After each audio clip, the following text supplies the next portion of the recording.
ओम शांति। Good morning. Very good morning. आज मीठे बाबा के 6 जनवरी के अनमोल महावाक्य सुनते हैं। मीठे बच्चे, तुम्हें अब इस शरीर को भूल अनासक्त कर्मातीत बन घर चलना है, इसलिए सुकर्म करो, कोई भी विकर्म न करो। आज का प्रश्न है, अपनी अवस्था की जांच करने के लिए किन 3 शब्दों की महिमा या 3 की महिमा को सदा याद रखो। किस किस की महिमा है? एक, उत्तर में निराकार की महिमा, दूसरा देवताओं की महिमा और तीसरा स्वयं की महिमा। अब जांच करो कि निराकार बाप के समान पूज्य बने हैं, उनके सब गुणों को धारण किया है, देवताओं जैसी रॉयल चलन है, देवताओं का जो खानपान है, उनके जो गुण हैं वे हमारे में हैं। ये सारे क्वेश्चंस हैं, अपने आप को पूछने हैं। आत्मा के जो गुण हैं, 7 गुण कहते हैं ना, अमानादि गुण, उन सब गुणों को जान उसका स्वरूप बने हैं। All are questions. ओम शांति। बच्चों को समझाया गया है कि आत्माओं का निवास स्थान है टावर ऑफ साइलेंस, परम धाम। पहुँच गए परम धाम में, यानी शांति की चोटी। जैसे हिमालय पहाड़ की भी चोटी होती है ना, वो बहुत ही ऊंची होती है। तुम रहते भी हो ऊंचते ऊंच। वो लोग पहाड़ी पर चढ़ने की भी प्रैक्टिस करते हैं, रेस करते हैं उसके। पहाड़ी पर चढ़ने में भी कोई होशियार होते हैं, सब नहीं चढ़ सकते हैं। तुम बच्चों को भी इसमें रेस आदि करने की दरकार नहीं है। आत्मा जो पतित है उनको पावन बन ऊपर जाना है। हर बात के लिए प्रैक्टिस की जरूरत होती है। इसको कहा जाता है टावर ऑफ साइलेंस, और वह है टावर ऑफ साइंस। साइंस का भी टावर है, उनके बड़े बड़े बॉम्ब्स होते हैं, उनका भी टावर होता है। बॉम्ब्स के भी क्या होते हैं? टावर। वहाँ रखते हैं खौफनाक चीज़ें, जहर आदि बॉम्ब्स में डालते हैं। बाबा कहते बच्चे तुमको तो उड़ना है घर की तरफ। वो फिर घर बैठे ऐसे बॉम्ब्स फेंकते हैं ना, जो सब कुछ खत्म कर देंगे। तुमको तो यहाँ से ऊपर जाना है टावर ऑफ साइलेंस। आज याद क्या रखेंगे? Tower of silence. वहाँ से तुम आए हो, फिर जाएंगे तब जब सतो प्रधान बन जाएंगे। हम पहले भी सतो प्रधान थे, अभी तमो प्रधान बने हैं, फिर से हमें सतो प्रधान बनना है। सतो प्रधान से तमो प्रधान में आए हो, फिर सतो प्रधान बनना है। जो सतो प्रधान बनने का पुरुषार्थ करते हैं वे फिर औरों को भी रास्ता बताते रहते हैं। तो बच्चों को अब सुकर्म करना है, कोई भी विकर्म नहीं करना है। बाबा ने कर्मों की गति भी समझाई है। रावण राज्य में तुम्हारी दुर्गति हो गई है। अब बाबा सुकर्म सिखाते हैं। 5 विकार बड़े ही दुश्मन हैं। मोह भी विकर्म है, कोई भी विकार कम नहीं है। मोह रखने से भी देह अभिमान में फंस पड़ते हैं। इसलिए बाप कन्याओं को बहुत समझाते हैं। कन्या पवित्र को कहा जाता है, माताओं को भी पवित्र बनना है। तुम सब ब्रह्मा कुमार कुमारियाँ हो, भल पुड़िया भी हो, लेकिन कुमारी है, ब्रह्मा के बच्चे हो ना। बाबा समझाते हैं, मीठे मीठे बच्चों, अब कुमार कुमारी की स्टेज से भी ऊपर जाओ। जैसे पहले शरीर में आए फिर निकल करके जाना है, मेहनत करनी है। अगर उच्च पद पाना चाहते हो तो और कोई भी स्मृति नहीं आनी चाहिए। हमारे पास है ही क्या? हाथ खाली आए हैं ना, कुछ भी नहीं। अपना यह शरीर भी है नहीं, शरीर भी नहीं है, यही छोड़ के जाना है। अपने ही आएंगे और अपने ही उठा करके जलाएंगे, अपने ही उठाएंगे। बेटे को मान होता है जलाने का। अब इस शरीर को भूलना है, अनासक्त कर्मातीत बन जाना है, ट्रस्टी बनो। बाबा कहते भल घूमो फिरो, बाकी फालतू खर्चा मत करो। मनुष्य दान भी बहुत करते हैं, अखबार में भी पढ़ता है फलाना बहुत दानी है। हॉस्पिटल धर्मशाला आदि बनाई हैं, जो बहुत दान करते हैं उनको फिर गवर्नमेंट से टाइटल भी मिलता है। पहले पहले टाइटल होते थे his highness and her holiness. Holy पवित्र को कहा जाता है। जैसे देवताएं पवित्र थे ऐसे बनना है, फिर आधा कल्प पवित्र रहेंगे। बहुत कहेंगे ये कैसे हो सकता है, वहाँ भी बच्चे पैदा होते हैं। तो फट से बोलो वहाँ रावण नहीं है। रावण द्वारा ही विकारी दुनिया होती है। राम बाबा आकर के पावन बनाते हैं। वहाँ पतित कोई हो नहीं सकता है। कहाँ? सतयुग में। कोई कहते हैं पवित्रता की बात भी नहीं करनी चाहिए। शरीर कैसे चल सकेगा? ये पता ही नहीं है कि पवित्र दुनिया भी थी, अब अपवित्र दुनिया है। एक खेल है। कौन सा खेल है? अपवित्र। दूसरे शब्द में कहो तो बाबा कहते हैं वेश्यालय और शिवालय का एक खेल है। पतित दुनिया पावन दुनिया, पहले है सुख फिर है दुख। सतयुग त्रेता युग में सुख था, द्वापर युग और कलयुग में दुख है। कहानी है कैसे राजाई ली फिर कैसे गवाई। ये अच्छी तरह से समझना है। हमने हार खाई, हमको ही जीत पानी है। उसके लिए बहादुर बनना चाहिए, हिम्मतवान। अपनी अवस्था को भी जमाना चाहिए। घर बार होते संभाल करते पवित्र जरूर बनना है। कोई भी अपवित्र काम नहीं करना है। मोह भी बहुतों में होता है। अपने को देखना चाहिए। हमने प्रतिज्ञा की है आपके सिवाय और किसी को भी हम याद नहीं करेंगे। बाबा कहते प्यार नहीं करेंगे। फिर दूसरों को क्यों प्यार करते हो? जो प्यारी से प्यारी चीज है शिव बाबा वो याद आनी चाहिए ना। फिर और सब देह के संबंध भूल जाएंगे। सबको देखते ऐसे समझो अब हम स्वर्ग में जा रहे हैं। यह सब कलयुग की बंधन है। हम दैवी संबंध में जा रहे हैं। और कोई मनुष्य की बुद्धि में ये ज्ञान नहीं है। तुम बाप की याद में अच्छी तरह से रहो तो खुशी का पारा चढ़ा रहेगा। जितना हो सके बंधन कम करते जाओ। हमने ये बंधन बनाए हैं, उसको हमको ही कम करना है। तो बाबा कहते हैं कि इस राज्य पाने में खर्चे की जरूरत नहीं है। बिगर खर्चे विश्व के राजा ही देते हो। उन्हों का बारूद लश्कर आदि पर कितना खर्चा होता है। तुम्हारे पास खर्चा कुछ भी नहीं है। तुम जो कुछ बाप को देते हो वह देते नहीं परंतु लेते हो। एक का पदम गुणा।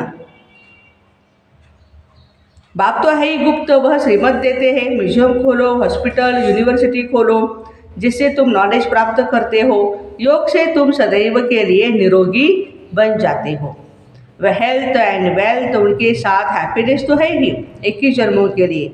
1 सेकंड में मुक्ति, जीवन मुक्ति कैसे मिलती हो आ करके समझो। द्वार पर ही समझा सकते हो। ऐसे दरवाजे पर भीख मांगने भी बहुत आते हैं ना। तुम भी जैसे भीख देते हो जिससे मनुष्य एकदम मालामाल बन जाते हैं। ज्ञान की भीख। कोई भी बोलो तुम क्या भीख मांगते हो, हम तुमको ऐसे भीख देते हैं जो जन्म जन्मांतर भीख मांगने से छूट जाएंगे। बेहद के बाप और सृष्टि चक्र को जानने से तुम यह बनते हो। अभी तो भिखारी कोई है नहीं। देखो पहले के ज़माने में कितने भिखारी आते थे, लूट मार बहुत चलती थी। तुम्हारा यह बैच भी कमाल कर सकता है। सेकंड में बेहद का वर्षा इनसे तुम कोई को भी दे सकते हो। सर्विस करनी चाहिए। बाबा सेकंड में विश्व का मालिक बनाते। फिर है पुरुषार्थ पर। छोटे बड़े सबको कहा जाता है बाबा को याद करो। ट्रेड में भी तुम बैच पर सर्विस कर सकते हो। पूछते भी है ना ये क्या है, हमें भी दे दो आप, हमें भी चाहिए।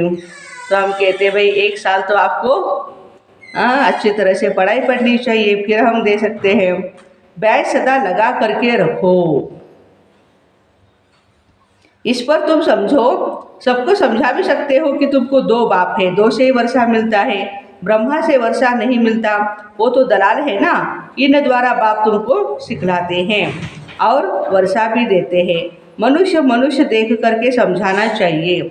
यदि वो सुनने में इंटरेस्टेड है तो बाबा कहते हैं उसको आप समझाओ कि भाई ये ज्ञान क्या है। यात्रा पर भी बहुत जाते हैं, वो सब है जिस्मानी यात्रा, ये है रूहानी। इससे तुम विश्व के मालिक बनते हो। जिस्मानी यात्रा से तो धक्के खाते रहते। सीढ़ी का भी चित्र साथ में हो। सर्विस करते रहो, फिर उनको भोजन आदि की भी दरकार नहीं रहेगी। कहा जाता है खुशी जैसी खुराक नहीं। जो आत्मा खुश रहती है ना, बस हम तृप्त है वो। धन नहीं होगा तो उनको घड़ी घड़ी भूख लगती रहेगी। धनवान राजाओं का जैसे पेट भरा होता है, पैसा बहुत होता है, पेट भरा होता है, बड़ी रॉयल चलन होती है उनकी, बातचीत भी बहुत ही फर्स्ट क्लास होती है। तुम समझते हो हम क्या बन रहे हैं। वहाँ खान पान आदि भी बड़ी रॉयल्टी से होता है। हाँ, बे टाइम कभी खाते नहीं। कभी भी उठो, रात को 12 बजे खाओ, 10 बजे खाओ, कभी भी खाओ, बे टाइम। आजकल तो कुछ भी कब भी खाते हैं, कोई टाइम टेबल ही नहीं उसके लिए। हाँ, तो बाबा कहते हैं बड़ा रॉयल्टी से और शांति से खाते हैं। तुम्हें सब गुण उनसे सीखने चाहिए। निराकार की महिमा भी, देवताओं की महिमा और अपनी महिमा, तीनों की जांच करो। शिव बाबा की भी महिमा देखो, उसमें चेकिंग करो, देवताओं की भी महिमा को चेक करो और खुद की भी महिमा। अब तुम सब बाबा के गुणों वाले बन रहे हो, फिर बनेंगे देवता ही गुणों वाले। तो वह गुण अभी धारण करने हैं। अब तुम दैवी गुण धारण कर रहे हो। गाते हैं शांति का सागर, प्रेम का सागर, ये बाबा की महिमा है ना। ज्ञान का सागर, सर्वशक्तिवान, पतित पावन। तो जैसे बाप पूजा जाता है वैसे तुम भी पूजे जाते हो। 2 रूप में हमारी पूजा होती है, एक अनादि रूप में, या कहो जिसको हम शालिग्राम कहते हैं, और दूसरा देवताई रूप में हमारी पूजा होती है, साकार रूप में।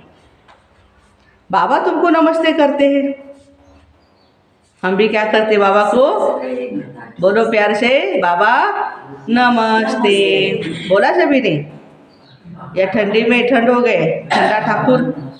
हाँ, बोलो सभी प्यार से, बाबा नमस्ते। तुम्हारी तो पूजा भी डबल होती है। ये सब बातें बाप समझाते, तुम्हारी महिमा भी समझाते हैं। पुरुषार्थ कर ऐसा बनो। दिल से पूछना चाहिए हम ऐसे बने हैं, जैसे हम अशरीरी आए हैं वैसे अशरीरी होकर के जाना है। शास्त्रों में भी है, लाठी भी छोड़ो, परंतु इसमें लाठी की बात नहीं। माना लाठी में आपकी अटैचमेंट हो, मोह हो, इसलिए छोड़ दो भी। यहाँ तो शरीर को छोड़ने की बात है, बाकी सब है भक्ति मार्ग की बातें। यहाँ सिर्फ बाप को याद करना है, बाप के बिगर दूसरा न कोई। तुम बच्चों को ज्ञान मिला हुआ है, तुम जानते हो मनुष्य कितना गुरुओं की जंजीरों में फंसे पड़े हैं। अनेक प्रकार के गुरु हैं। अब तुम्हें न गुरु चाहिए न कुछ पढ़ना ही है। बाबा ने एक ही मंत्र दिया, माम एकम, याद करो। वर्षे को याद करो और दैवी गुण धारण करो। गृहस्थ व्यवहार में रहते पवित्र बनना है। यहाँ आते हो रिफ्रेश होने के लिए। मधुबन में क्यों जाना चाहिए हर साल? रिफ्रेश होने के लिए। यहाँ समझेंगे हम बाबा के सन्मुख बैठे हैं, वहाँ समझेंगे हम बाबा के मधुबन में बैठे हैं। जैसे हमारी आत्मा तख्त पर बैठे वैसे बाबा भी इस तख्त पर बैठे, ब्रह्मा बाबा के। बाबा कोई गीता शास्त्र आदि हाथ में नहीं लेते, वो तो सागर है। कभी प्यार की लहर, कभी शांति की लहर, कभी आनंद की लहर, उसी के ऊपर मुरली चलेगी। ऐसे भी नहीं इसमें कोई कंठ किया हुआ है, वह तो सन्यासी आदि कंठ करते हैं। यह तो है ही ज्ञान का सागर, ब्रह्मा द्वारा सब राह समझाते हैं। शिव बाबा कोई स्कूल में सत्संग में गया है क्या? क्या दरकार है बाबा को जाने की? बाप तो सब कुछ जानते हैं। कोई कहे भला साइंस जानते हैं Baba? Yes, you know very well science. Baba कहते हैं ये साइंस से हमको क्या करना है? मुझे बुलाते हो आकर के पति तुमको पावन बनाओ, मैं बनाता हूँ। इसमें साइंस क्यों सीखूंगा? कहेंगे शिव बाबा फलाना शास्त्र पढ़े हैं। अरे उनके लिए तो कहा जाता है ज्ञान का सागर, यह तो भक्ति मार्ग के शास्त्र है। विष्णु के हाथ में शंख चक्र पद्म गदा दिया, अर्थ का कुछ भी पता नहीं। वास्तव में यह अलंकार ब्रह्मा को और ब्राह्मणों को देने चाहिए। सूक्ष्म अवतार में तो यह शरीर भी नहीं। ब्रह्मा का साक्षात्कार बहुतों को घर बैठे होता है, श्री कृष्ण का भी होता है। इसका अर्थ इस ब्रह्मा के पास जाओ तो श्री कृष्ण जैसा बन जाएंगे। उनकी गोद में आ जाएंगे। वह सिर्फ प्रिंस का साक्षात्कार होता है। अगर तुम अच्छी रीति पढ़ेंगे तो ये बन सकते हो। ये है एम ऑब्जेक्ट। सैंपल तो एक का बताएंगे ना, उसको मॉडल कहते हैं। तुम जानते हो बाबा आए हैं सत्यनारायण की कथा सुनाने के लिए, नर से नारायण बनाने के लिए। पहले तो जरूर प्रिंस बनेंगे। शास्त्रों में दिखाया है श्री कृष्ण ने माखन खाया। वास्तव में यह विश्व की बादशाही का गोला है। माखन माना वो माखन नहीं, लेकिन पूरे विश्व पर राज करने का जो चांस है सिर्फ श्री कृष्ण जी को है। इसलिए बाबा कहते हैं माखन दिखाया। बाकी चंद्रमा आदि कैसे मुख में दिखाएंगे, वो तो तत्व है। कहते हैं दो बिल्ले आपस में लड़े और माखन बंदर खा गया। बीच में सृष्टि का मालिक बना जो उसको माखन दिया है। अब अपने को देखो हम ऐसे बने हैं या नहीं। यह पढ़ाई है ही राजाई पद के लिए, प्रजा पद के लिए पढ़ाई नहीं है। हाँ, बल बनते हैं वो भी, लेकिन मेन पढ़ाई किस चीज़ की है? राज विद्या है ये। प्रजा पाठशाला थोड़ी कहेंगे, यह नर से नारायण बनने की पाठशाला है, गॉडली यूनिवर्सिटी है। भगवान पढ़ाते हैं। बाबा ने कहा लिखो ईश्वरीय विश्वविद्यालय, ब्रैकेट में लिखो यूनिवर्सिटी, परंतु यह लिखना भूल जाते हैं। तुम कितना भी लिटरेचर दो तो भी कुछ समझेंगे नहीं। इसमें सन्मुख समझाना पड़ता है। बेहद के बाप से बेहद का वर्षा मिलता है। जन्म जन्मांतर तुम हद का वर्षा लेते आए हो। तुम बैच पर सर्विस कर सकते हो, भल कोई हंसी भी करे। हाँ, कोई हंसेगा भी। हाँ, दो बाप की बात अच्छी है ना। ऐसे बहुत अपने बच्चों को समझाते भी है। देखो, बच्चे भी बाप को समझा लेते हैं। स्त्री पति को ले आती है सेंटर पर कोर्स कराने के लिए, कहाँ फिर झगड़ते भी हैं। अब तुम जानते हो, तुम सब आत्माएं बच्चे हो, वर्षे के हकदार हो। लौकिक संबंध में भी बच्ची शादी करके दूसरे घर में जाती है, उनको कन्यादान कहा जाता है। दूसरे को देते हैं ना, अभी तो वह काम नहीं करना है। वहाँ स्वर्ग में भी कन्या दूसरे घर में जाती है, परंतु पवित्र रहती है स्वर्ग में। यह है ही पति दुनिया, वह है सतयुग शिवालय, पावन दुनिया। तुम बच्चों पर अब बृहस्पति की दशा है। तुम स्वर्ग में तो जरूर जाएंगे, यह तो पक्का है, डबल पक्का है, स्वर्ग में जाएंगे। बाकी पुरुषार्थ से ही उच्च पद पाना है। दिल से पूछना है हम फलाने मिसल सर्विस करते हैं, ऐसे नहीं ब्राह्मणी चाहिए, टीचर चाहिए, वो आएगी तभी अच्छा होगा। ठीक है, जब तक पॉसिबल है बहनें आएंगी क्लास कराने के लिए, लेकिन कभी कभी आपको भी टीचर बनना चाहिए। टीचर तुम खुद बनो। बच्चों को पुरुषार्थ तो करना है ना। बाकी बाबा किससे पैसे लेकर के क्या करेंगे? कईयों के संकल्प चलते हैं कि पैसे हम क्यों देवे। बाबा कहते हैं ना देवे कोई बात नहीं है, हम क्या करेंगे? तुम जाकर म्यूजियम आदि खोलो, यदि तुम्हारे पास पैसा है। मकान आदि तो सब यहाँ ही ख़त्म हो जाएंगे, हमारे सामने ही हम देखते जाएंगे। बाबा तो है ही व्यापारी, शराब है ना, दुख की जंजीरों से छुड़ाए सुख देने वाला है। अब बाबा कहते हैं बहुत गई थोड़ी रही, तुम देखते रहेंगे बहुत हंगामे हो जाएंगे। अच्छा, मीठे मीठे शिकिलते बच्चों प्रति माता पिता बाप दादा का याद प्यार और गुड मॉर्निंग। रूहानी बाप की रूहानी बच्चों को नमस्ते। हम रूहानी बच्चों की रूहानी माता पिता बाप दादा को याद प्यार, गुड मॉर्निंग और नमस्ते। वाह बाबा वाह, शुक्रिया बाबा शुक्रिया। धारणा के लिए मुख्य पॉइंट्स है। पहली पॉइंट, ट्रस्टी और अनासक्त बन करके रहो। कोई भी फालतू व्यर्थ खर्चे मत करो। स्वयं को देवताओं जैसा पवित्र बनाने का पुरुषार्थ करते रहो। एक प्यारे से प्यारी चीज़ बाप को याद करो जितना हो सके। कलियुग के बंधन को हल्का करते जाओ, बढ़ाओ मत। सतयुगी दैवी संबंध में जा रहे हैं। इस खुशी में रहो। आज का वरदान है, पुराने स्वभाव संस्कार के बोझ को समाप्त कर डबल लाइट रहने वाले फरिश्ता भव। जब बाप के बन गए तो सारा बोझ बाप को दे दो। पुराने स्वभाव संस्कार का थोड़ा भी बोझ रहा तो ऊपर नीचे हो जाएगा, उड़ती कला का अनुभव करने नहीं देगा। इसलिए बाप दादा कहते सब दे दो। यह रावण की प्रॉपर्टी अपने पास रखेंगे तो दुख ही पाएंगे। फरिश्ता अर्थात जरा भी रावण की प्रॉपर्टी न हो, सब पुराने खाते भस्म करो, तब कहेंगे डबल लाइट फरिश्ता।